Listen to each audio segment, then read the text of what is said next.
Hi everyone, this is Michael Sean Breyer, the Messiah, and I've just been reviewing some of the rules and regulations of YouTube for uploading videos to their system. Um, just want to make sure that I get everything straight, cross my T's and dot my I's and stuff. Mostly common sense approaches. Um, a few technicalities here and there. Um, uh, I don't have much of an internet presence as yet.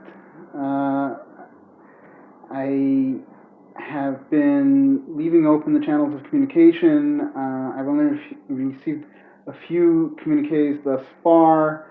Um, Most of them have not been positive. Kind of laughter and derision, uh, mostly from within the Jewish community. I I tend to think of them as ethnically and culturally Jewish, but not necessarily Jewish in the moral or religious sense. I don't always find their conduct appropriate, especially when they're ridiculing me or others for that matter. Um, uh,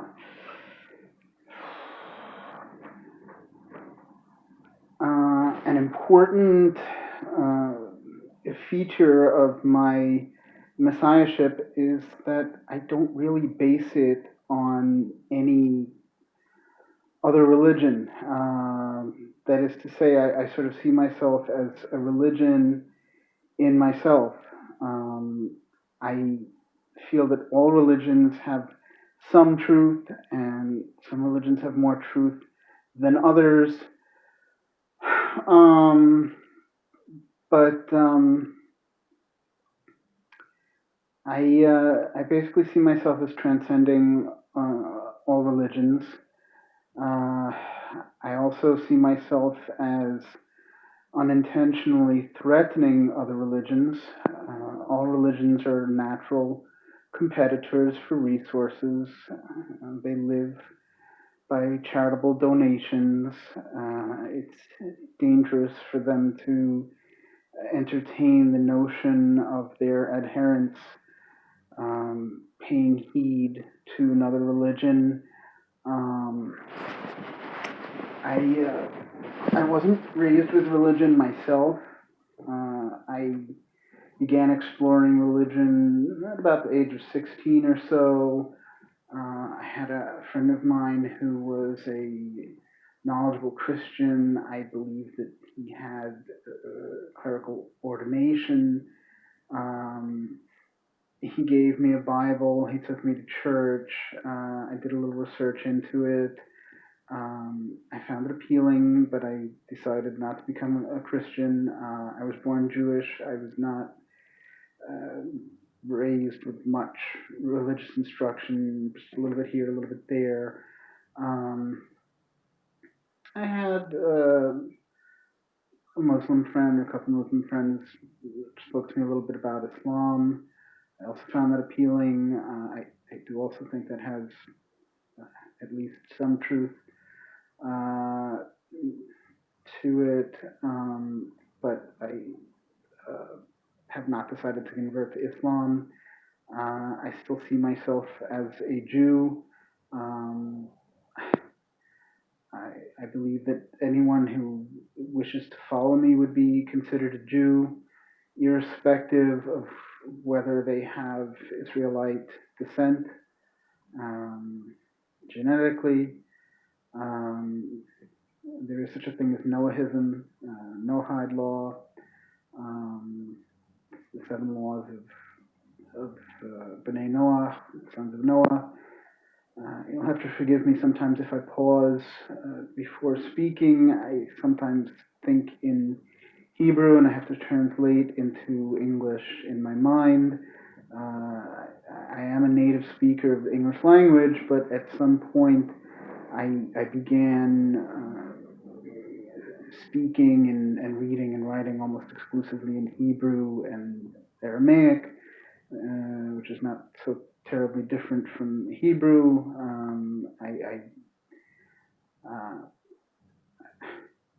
I know more Hebrew than I do Aramaic. I don't know very much Yiddish. Um, I understand that it's not considered a Semitic language, but it is nevertheless a part of our culture. Um, uh,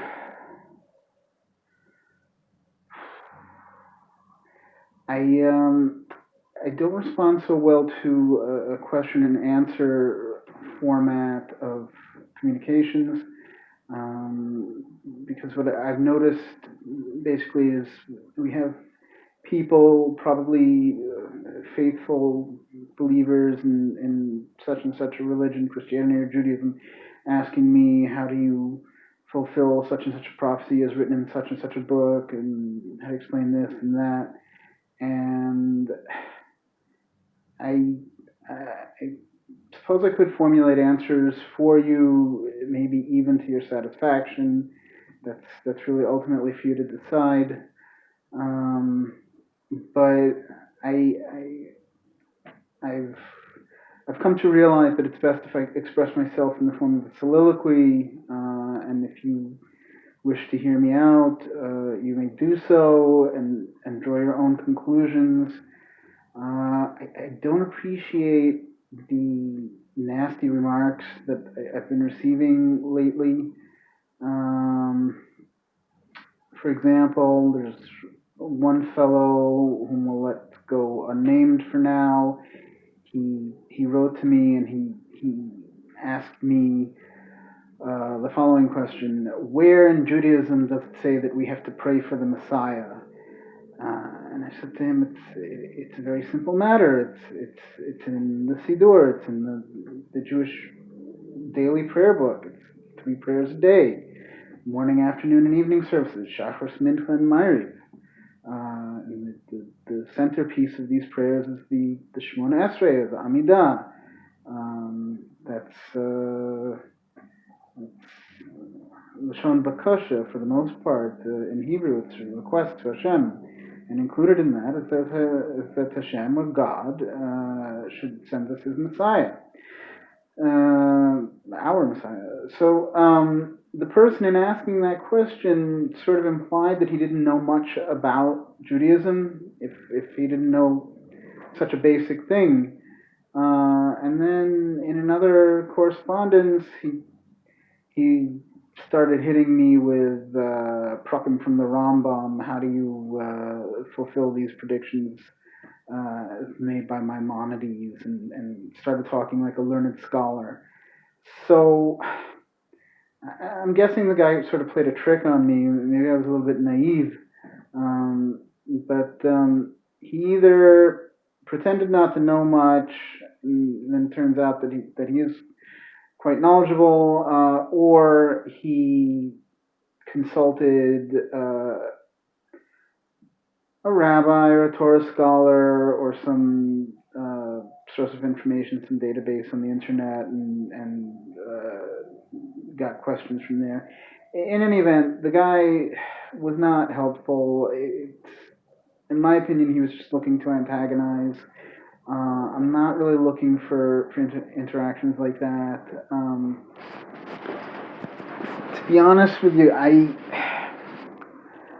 not a really patient guy by nature. I'm not a really nice guy by nature. Just being frank with you, I force myself to be nice because I think that's what's called for. I think that's what we all need to do. But that sort of stuff really does anger me. And like, if you don't want to get involved in the things that I'm speaking about, you don't have to get involved. You could just not watch my videos or listen to my voice or write to me or read anything that I write. But I really don't need antagonists, and I don't appreciate it. I find it distracting and ultimately counterproductive, sort of, could say it's sort of like an act of sabotage, if you don't mind my saying so. The whole subject of religion in general is a delicate subject because, um, in my experience, perhaps everyone's experience, I've mostly found that religions tend to slag each other off. If you don't mind my putting it that way, I think every religion sort of kind of trash talks the others. I think that's sort of the meaning of religion. It's to say my religion is true and no one else's is true. Um, and I think the idea of clergymen and theologians speaking in public is sort of for them to accentuate the positive expressions of their religion, whilst sort of not paying attention to the negative stuff. Um, but I'm just looking at history and looking at current events.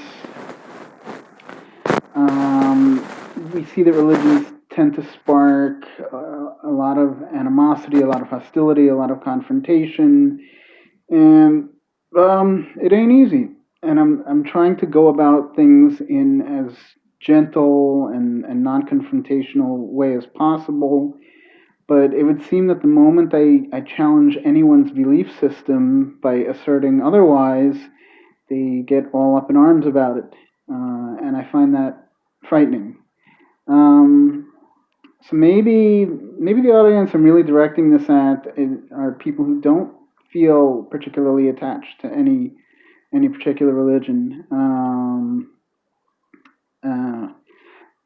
Again, I'd just like to remind everyone that I'm speaking extemporaneously. I haven't scripted any of this, and I haven't really given it much forethought. So you might say I'm just sort of making it up as I go along. Uh, in terms of the content. Now that I'm making up the ideas and seeing the wording of it, the phraseology, but I believe very strongly in the things that I say. And the only reason that I'm hesitant is because the whole the whole notion of a Messiah is something that's very near and dear to the hearts of a lot of people, not just in America, and people have preconceptions of it based on their religious upbringings. So, for example, I could imagine that there are a lot of Christians that would like to know why I'm not a Christian or why I don't necessarily consider myself the second coming of Jesus.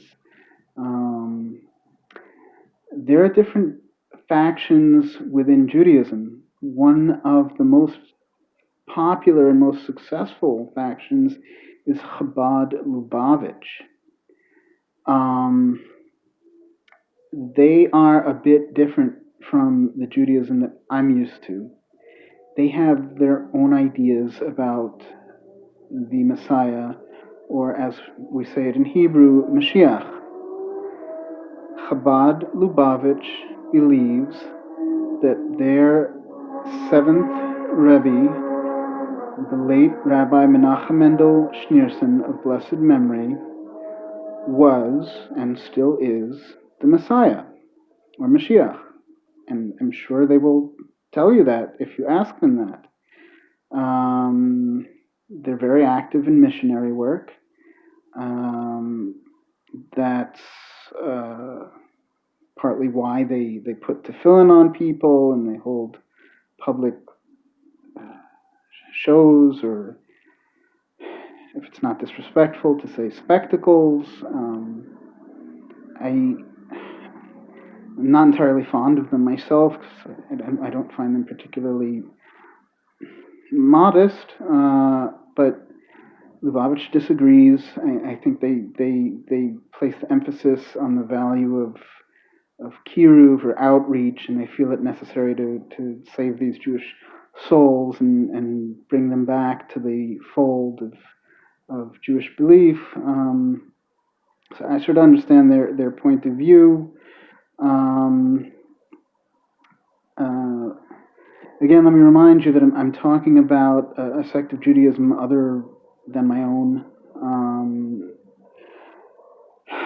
I do respect them, but I disagree with them sharply on several important issues, particularly considering, particularly that of the identity of the Messiah, for I know that it is me and not Rabbi Schneerson. The central book of Chabad Lubavitch is the Tanya.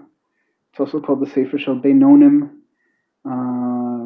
which could be translated as the book of the intermediate men or persons, meaning people that are not particularly righteous nor particularly wicked, just sort of average men.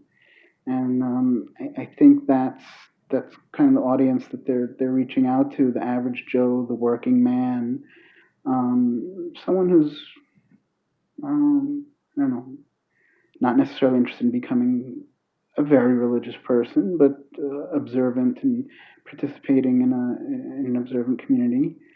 I kind of adopted the Breslover Masorah, which is different and to a certain extent at odds with Lubavitch, because Breslov emphasizes the idea of the tzaddik, which is different from the Benoni. The tzaddik is the righteous man. According to my understanding of Breslov, everyone can become a tzaddik, and it's a worthy goal to pursue. It isn't easy; it's difficult, but that's a big theological difference that I see. Lubavitch is kind of telling you, relax, everything's going to be okay. All you really have to do is just kind of be an average, ordinary Jew, and not much is expected of you. You don't have to be a spiritual Superman. Whilst Breslov is saying that there are no limits to how holy you can become. That having been said, I don't strictly consider myself a Breslover per se.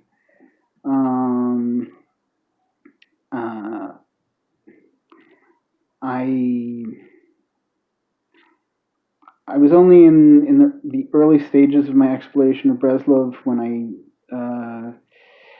when I first encountered some Breslover communities in America and in Eretz Yisrael, in the land of Israel,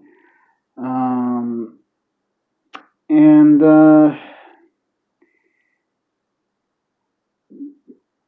there were some disappointments. They weren't exactly what I was expecting. Then again, maybe I wasn't what they wanted. I know that I just identify with the writings of Rabbi Nachman Breslov. I'd like to take this opportunity to point out that I'm not a professional clergyman, and I've never earned a degree in theology, and I don't even consider myself a particularly religious person, as strange as that might sound. I just kind of focus on day-to-day life, but that doesn't mean that I ever stop seeing God. On the contrary, it's a religious tenet in Breslov that you're supposed to see God in the mundane. You're supposed to see His hand in everything, in every material object, every interaction, every occurrence.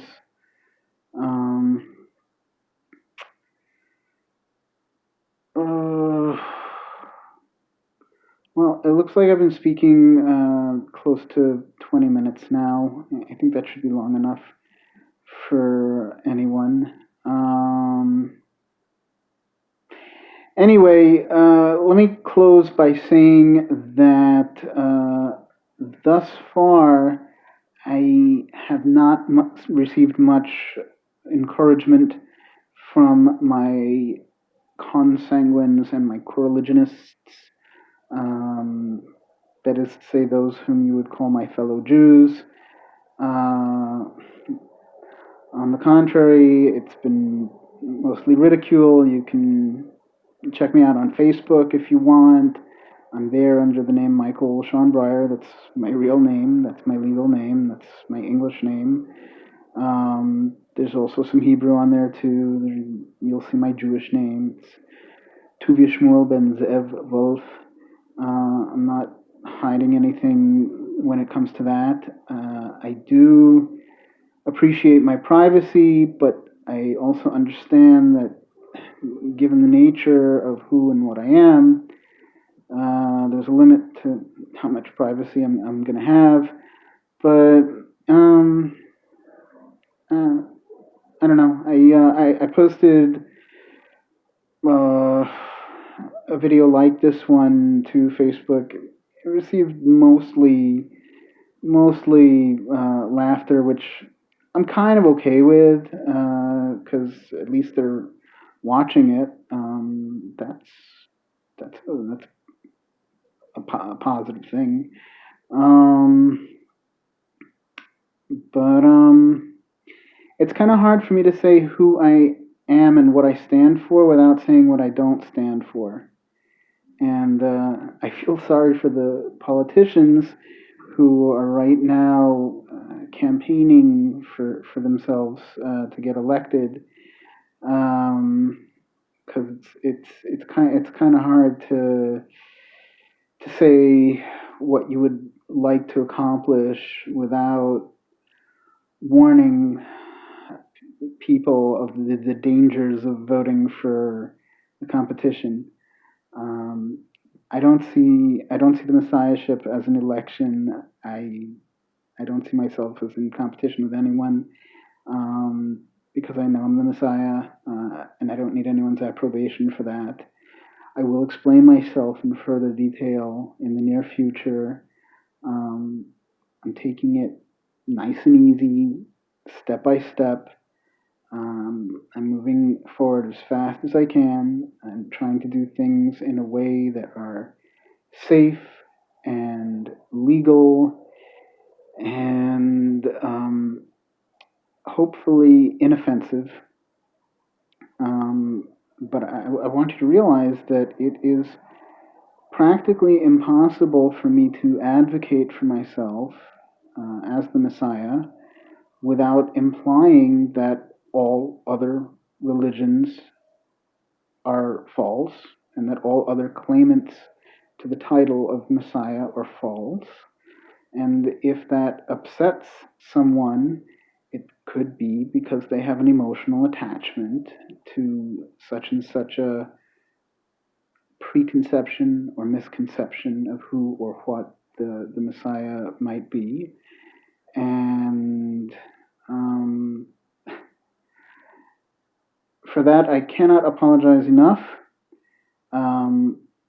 But at the same time, I cannot waste large amounts of time apologizing endlessly because I'm just not what you expected and probably not what you wanted. But I might be better than you expected or hoped for. And we have a concept in Judaism, I believe it's also in the Bible, ayin lo rasa, no eye has seen it. And that's kind of the future that I'm hoping for, or going for, a type of Messiah that no one has ever heard of, that no one possibly could have imagined. That's pretty much how I interpret ayin lo rasa. Anyway, I said I was going to stop about 5 minutes ago. So let's leave it at that for now. And what can I say? Inasmuch as I'm supposed to be a good guy, I'm glad that some of my brethren got a laugh out of watching me. I wish I could call it a good laugh, but even if it isn't a good laugh, at least it's a laugh, and that's better than no laugh at all. So, till next time, peace out.